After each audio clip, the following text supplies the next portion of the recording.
ছবিকে এডিট করার জন্য অ্যাট ফার্স্ট আমাদের চলে যেতে হবে লাইটরুম অ্যাপে। সো প্রথমে লাইটরুম অ্যাপে ছবিটাকে শেয়ার করে নেব।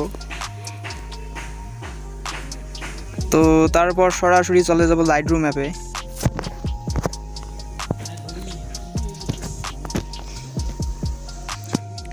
লাইটরুম অ্যাপ থেকে প্রথমে ছবিটাকে সিলেক্ট করে নিতে হবে। তারপর প্রথমে যেতে হবে লাইট অপশনে। লাইট আইকন থেকে প্রথমে এক্সপোজার একটু কমাতে হবে, কন্ট্রাস্ট বাড়াতে হবে, হাইলাইট একটু কমাতে হবে, শ্যাডো একটু কমবে, হোয়াইট একটু কমবে, ব্ল্যাক একটু বাড়বে। তারপর চলে যেতে হবে কালার আইকনে। তো সেখান থেকে প্রথমে টেম্পারেচার বাড়াতে হবে, টিন বাড়াতে হবে, ভিব্রেন্স একটু বাড়বে, স্যাচুরেশন একটু কমবে।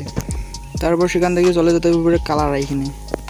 কালার আইকন থেকে প্রথমে গ্রিন কালারটাকে সিলেক্ট করে নিতে হবে। সেখান থেকে হিউটাকে মাইনাস করতে হবে, -60 আশেপাশে রাখতে হবে।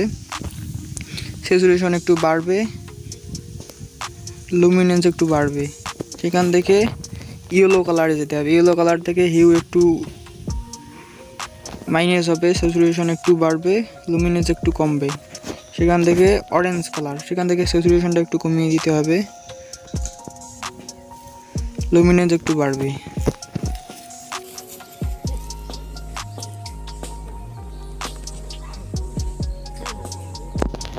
তারপর শেয়ার আইকন থেকে ছবিটাকে শেয়ার করে গ্যালারিতে সেভ করে নিতে হবে।